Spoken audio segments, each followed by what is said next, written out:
Hi, in today's tutorial, I'm going to show you how to remove friends from Venmo. First, if you're looking for an inside app tutorial, this is not the video for you. I cannot log in into Venmo because I'm not in the US at the moment.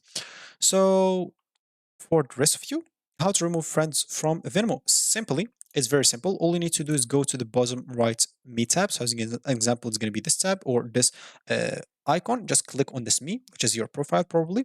Let's just follow this article so you don't get confused. So once you click on the Me tab, you'll find Friends tile under your profile picture. Go and click on that.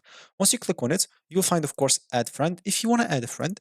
Or if you don't want to add friend, of course, as we said, if you want to unfriend your friends or remove your friends, you can simply, through the list of friends, look for the friend that you want to remove.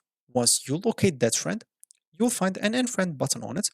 If you click on their profile, you'll be taken to their profile, click on unfriend, and you should be good to go. If you want to make your Venmo friend list private, you can go to me again, but this time you'll have to click on the settings gear. You'll find it at the top right corner of your phone.